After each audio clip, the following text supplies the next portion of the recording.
Hello दोस्तों, कैसे हैं आप सभी। उम्मीद करता हूँ आप सभी बहुत ही अच्छे होंगे। तो आज के इस वीडियो में हम पढ़ने वाले हैं क्लास 11th फिजिक्स का बहुत ही इंपॉर्टेंट टॉपिक जो है भैया मूल मात्रक किसे कहते हैं, इसका परिभाषा क्या होता है, इसका एग्जाम्पल क्या होता है और मूल मात्रक कितने होते हैं। सबसे पहले हम ये देखेंगे, उसके बाद हम देखेंगे भैया कि व्युत्पन्न मात्रक किसे कहते हैं, इसका परिभाषा क्या होता है और इसका कितने व्युत्पन्न मात्रक होते हैं, इसको हम समझेंगे और बहुत ही आसानी तरीके से आपको समझ में आएगा।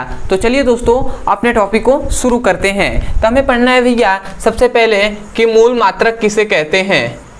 मूल मात्रक, तो यदि सबसे पहले हम मूल मात्रक का परिभाषा करें ना, तो भैया मूल मात्रक ऐसे मात्रक होते हैं जो स्वतंत्र अवस्था में होते हैं। मतलब हम इसका डेफिनेशन कह सकते हैं कि ऐसा मात्रक जो परस्पर स्वतंत्र होता है उसे हम मूल मात्रक कहते हैं। ठीक है, तो हम डेफिनेशन ही पहले लिख रहे हैं, तो हम क्या लिखेंगे,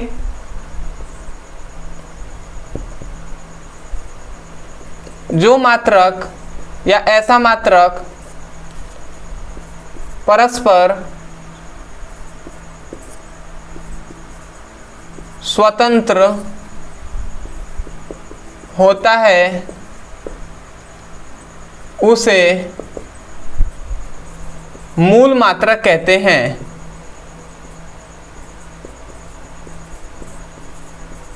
ठीक है, मतलब ऐसा मात्रक जो क्या होगा, परस्पर स्वतंत्र होगा, उस मात्रक को हम मूल मात्रक कहेंगे। और याद रखें भैया मूल मात्रक यदि हम एग्जाम्पल पे बात करें तो भैया इसका एग्जाम्पल हो जाएगा किलोग्राम, मीटर, सेकेंड।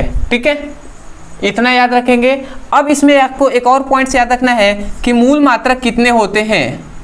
मूल मात्रकों की संख्या, ठीक है, तो मूल मात्रकों की संख्या कितनी होती है भैया, 7 होती है। अब इसको मैं यहाँ पे लिख रहा हूँ, आप ध्यान से एक एक करके समझ जाइएगा। सबसे पहला है किलोग्राम, दूसरा है मीटर, तीसरा है सेकेंड। अब एग्जाम्पल में ही मैं लिख दे रहा हूँ। चौथा हो जाएगा आपका जो है एम्पियर, ठीक है, जिसे हम ए से दर्शाते हैं, तो एम्पियर हमने लिख दिया।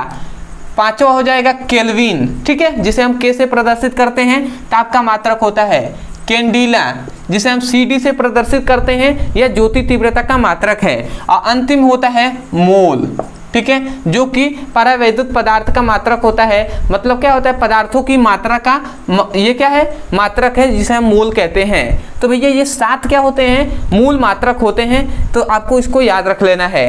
अब आते हैं भैया कि व्युत्पन्न मात्रक किसे कहते हैं। ठीक है, तो अब हम दूसरा देख लेते हैं अपना कि व्युत्पन्न मात्रक।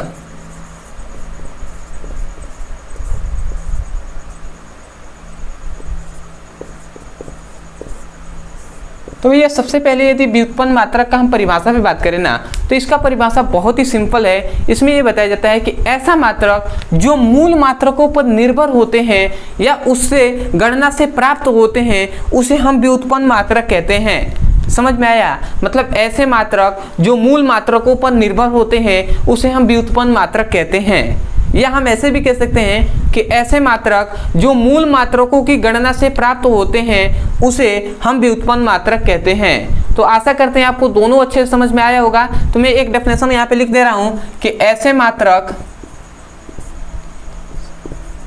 मात्रक जो मूल मात्रकों पर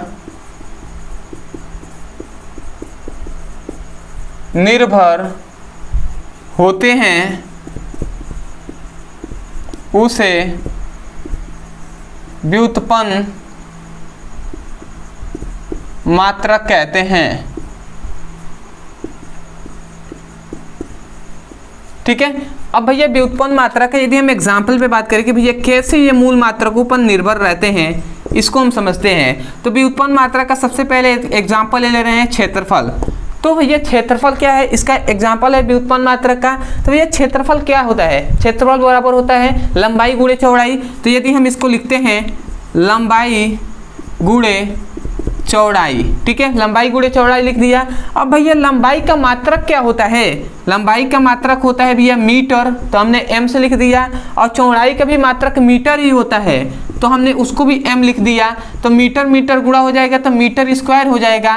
तो भैया क्षेत्रफल का मात्रक क्या हो गया, मीटर स्क्वायर हो गया। तो भैया देखिए ये जो मीटर है, ये जो मीटर है ये क्या है भैया, ये मूल मात्रक ही है ना, तो मूल मात्रक ऊपर निर्भर करता है कि नहीं व्युत्पन्न मात्रक, इसलिए हमने लिखा ऐसा मात्रक जो मूल मात्रकों पर निर्भर होते हैं उसे हम व्युत्पन्न मात्रक कहते हैं। तो आशा करते हैं आपको समझ में आया होगा। यदि हम एक और एग्जांपल देख लें तो दूसरा है आयतन हम ले लेते हैं, ठीक है। तो आयतन बराबर होता है लंबाई गुणे चौड़ाई गुणे ऊंचाई, ठीक है।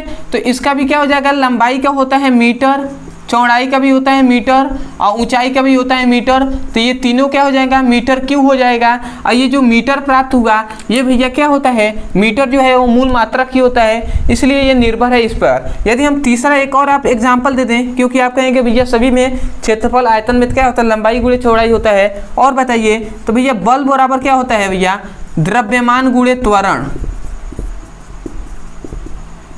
द्रव्यमान गुणे त्वरण होता है ना।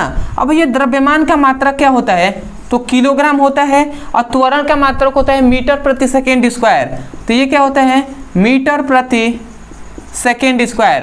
अब आप ध्यान देंगे तो भैया केजी जो यहाँ पर है ये क्या है भैया, यहाँ पे है कि नहीं, तो मूल मात्रकों पर निर्भर है। यहाँ पे एक और आया है मीटर, तो मीटर भी है, और यहाँ पे सेकेंड भी आया है तो ये भी है।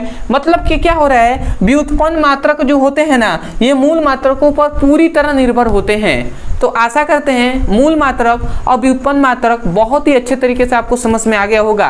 तो मैं यही कहूँगा यदि सच में आपको इस वीडियो से कुछ भी सीखने को मिला हो तो सबसे पहले तो चैनल को सब्सक्राइब कर दीजिएगा, वीडियो को लाइक कर दीजिएगा, हो सके तो हमें कमेंट सेक्शन में जरूर बताइएगा कि आपको वीडियो कैसा लगा। अदरवाइज यदि सबसे आपके लिए इंपॉर्टेंट एक जो है बात की, अगर कोई भी टॉपिक फिजिक्स और केमिस्ट्री में समझ में नहीं आता है, कोई भी टॉपिक, तो आपको केवल उस टॉपिक का नाम लिखना है यूट्यूब पर, और अंत में हमारे चैनल का नाम लिख देना है ब्रदर सर, आपको वो वीडियो मिल जाएगा। वहां से जाकर आप बहुत ही अच्छे तरीके से किसी भी टॉपिक का परिभाषा या उसका डेरिवेशन आप अच्छे से समझ सकते हैं, ठीक है। दूसरी बात यदि सच में किसी भी क्लास का फिजिक्स और केमिस्ट्री का पढ़ाई करना है, क्लास 9 से लेकर क्लास 12 तक के बीच का, तो आपके लिए एक नंबर दिया जा रहा है 8874726058। ये व्हाट्सएप नंबर है, इस नंबर पे व्हाट्सएप करके आपको जिस भी क्लास का फिजिक्स और केमिस्ट्री का पढ़ाई करना है इस नंबर पे मैसेज करके मांग सकते हैं, ठीक है। तो चलिए दोस्तों आज के लिए इतना ही, मिलते हैं अगली वीडियो में, तब तक के लिए धन्यवाद।